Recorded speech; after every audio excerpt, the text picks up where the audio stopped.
Protectors of the Pantheon. Chapter 1: The Awakening.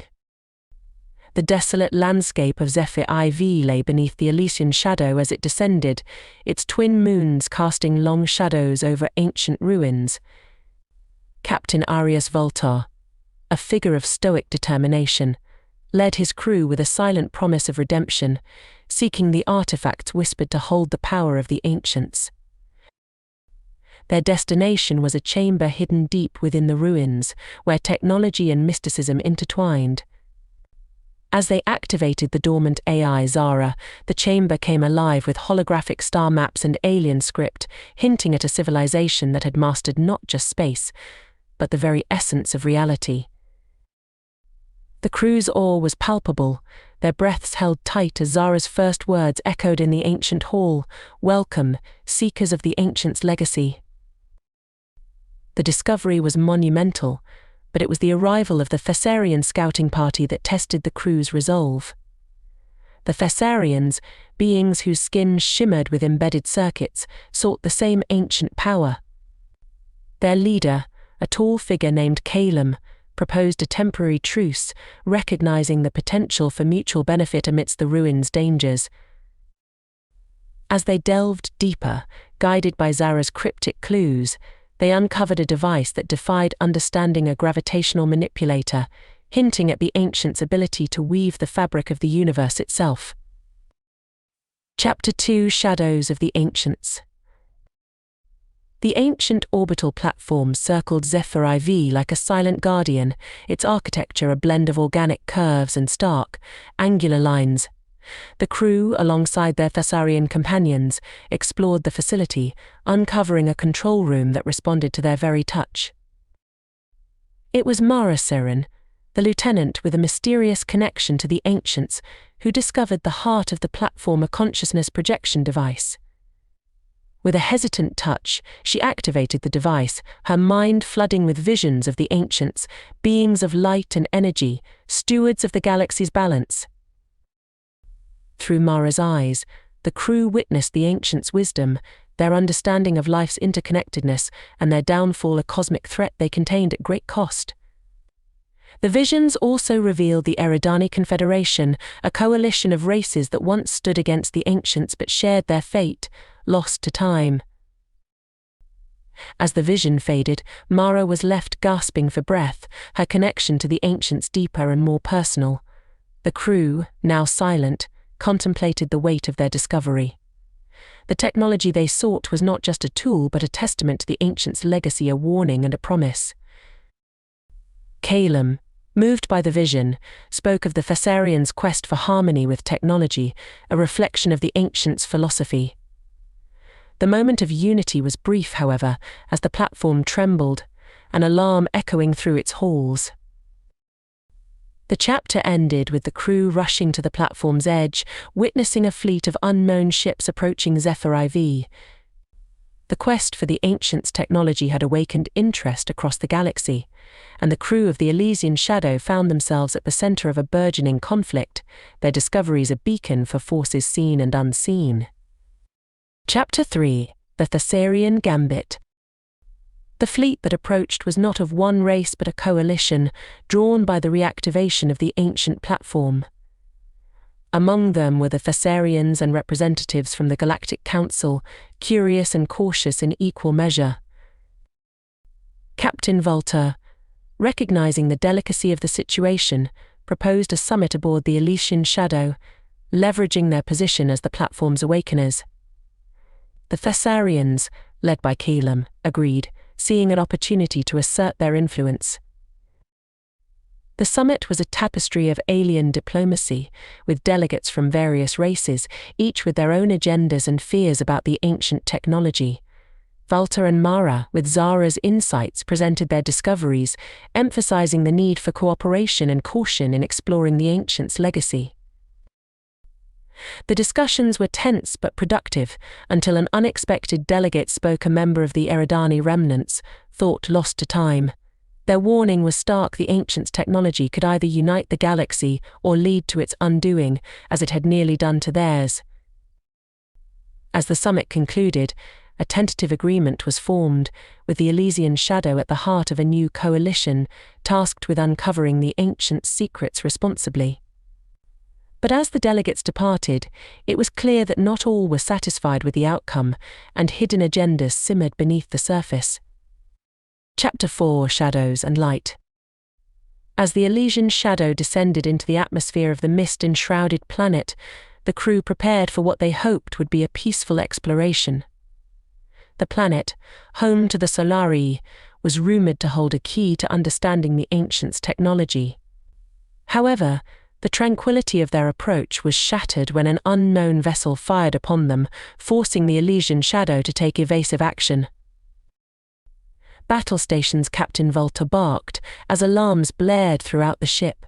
The crew scrambled, with Lieutenant Mara Seren quickly analysing the attacker's trajectory and armaments. "It's not Therian or any known design," she reported, her fingers dancing over the controls to deploy countermeasures. The ship shuddered under a barrage of energy pulses, the shields flickering but holding. "Who are they?" Valtor muttered, steering the ship into the thick mists to lose their pursuer. Using the planet's dense atmosphere to their advantage, Valtor executed a daring maneuver that brought them into a precarious landing near the ancient ruins they sought. The unknown assailant did not follow into the atmosphere, leaving the crew to wonder at the motives behind the attack. Once on the ground, the crew, led by Valtor and Mara, ventured into the ruins, their senses heightened by the recent skirmish. The Solarii, beings of light and emotion, greeted them not with words but with a harmonious chorus of light that resonated with the crew's emotions, soothing their anxieties from the attack. The Solarii guided them to the harmonizer, located in a temple that seemed to pulse with an ethereal energy. The device, resembling a complex array of crystals and metals, stood at the temple's heart, its purpose as mysterious as the Solarii themselves. As Mara approached the harmonizer, a group of raiders, similar to their earlier attackers, emerged from the mists, their intentions clear as they advanced towards the temple. The crew, alongside the Solarii, prepared to defend the site. What ensued was not just a physical confrontation but a battle of wills and light. The Solarii, using their ability to project emotions, sowed confusion and fear among the raiders, while Valtor and his crew used a combination of strategy and ancient technology to protect the temple. Mara, meanwhile, focused on the harmonizer, her connection to the ancients guiding her. As the conflict raged outside, she activated the device, unleashing a wave of energy that amplified the Solarii's efforts and repelled the raiders, leaving them disoriented and fleeing. In the aftermath, the crew and the Solarii explored the capabilities of the harmonizer together, discovering that it could not only align energies, but also had the potential to heal wounds and restore balance to disturbed sites across the galaxy. The chapter closes with the crew, now accompanied by a Solarii envoy, reflecting on the day's events. They had faced unexpected danger but emerged with a deeper understanding of the ancients' technology and a new ally in the Solarii. The mysteries of the cosmos were slowly unraveling, but so too were the threats that sought to claim them. Chapter 5: The Eridani Echoes. The barren moon orbiting a war-scarred planet held the ruins of the Eridani Confederation, an enigmatic civilization that had once rivaled the ancients.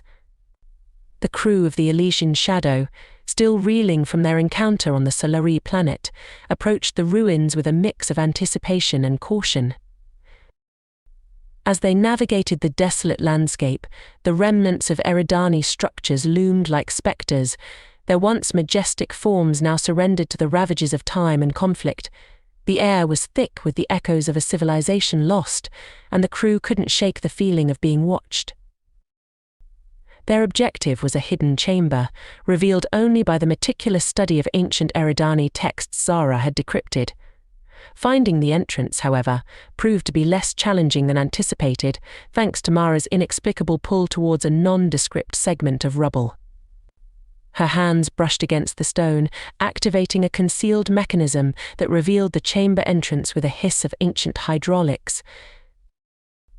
Inside, the chamber was starkly preserved, a stark contrast to the ruins outside. At its center lay the chrono key, cradled by a pedestal that seemed to hum with latent energy.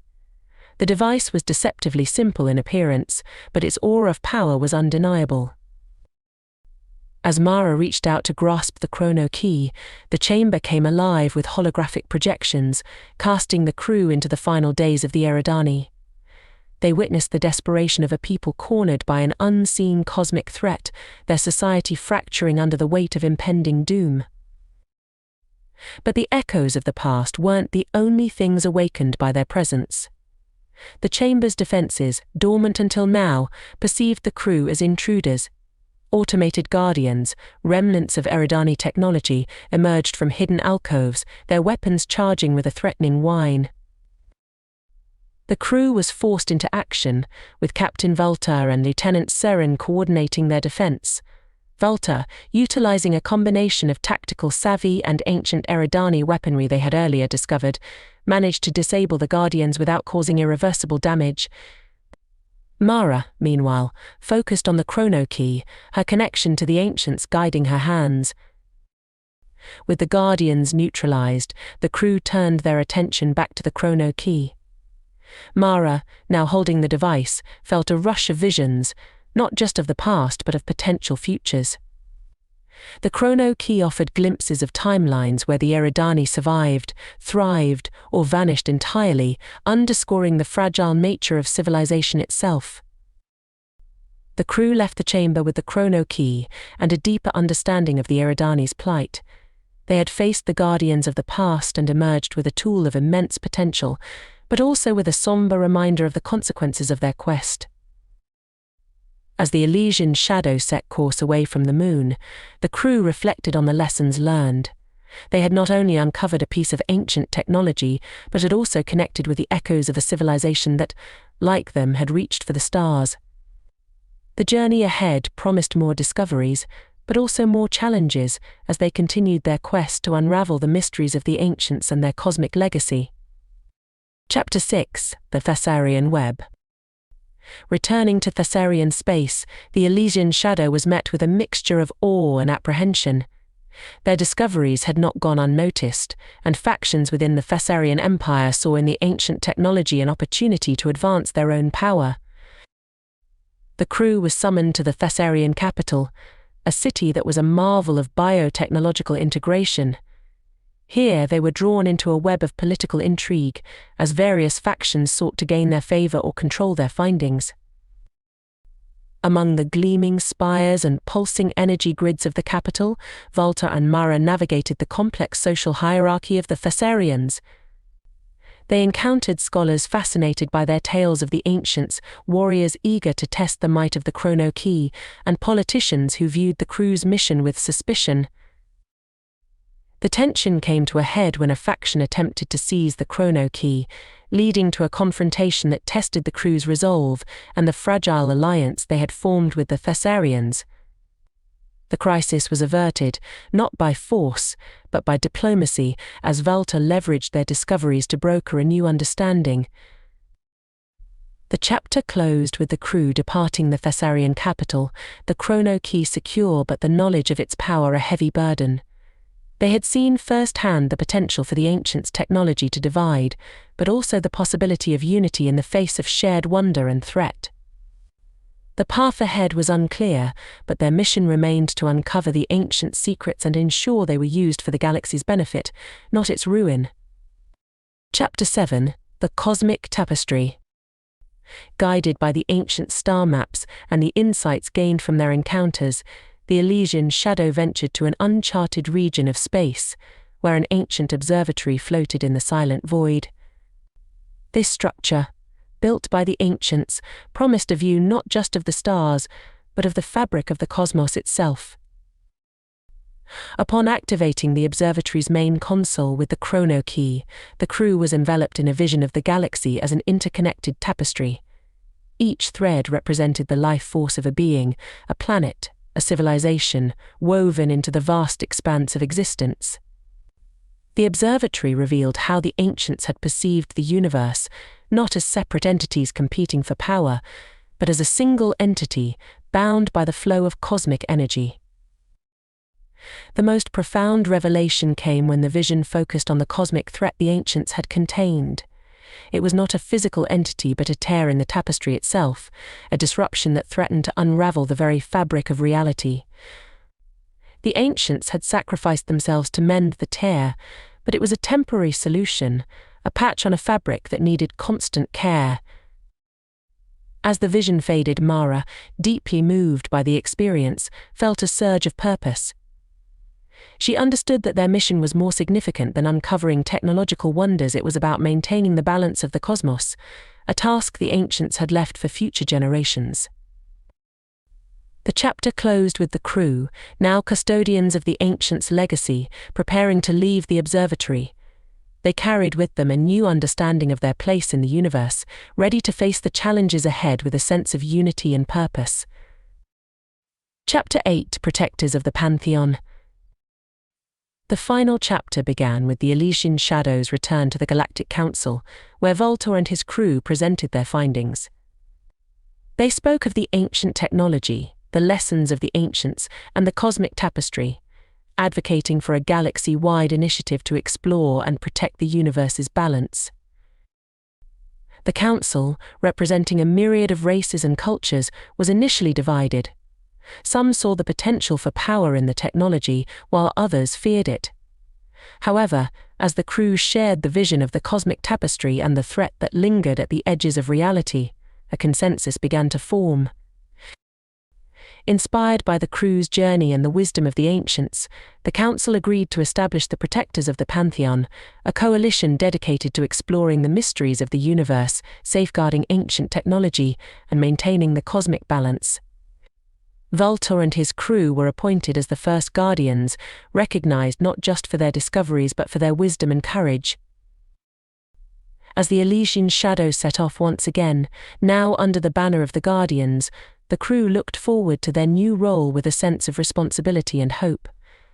They had seen the dangers of unchecked ambition and the beauty of the cosmic order, and they were determined to protect it.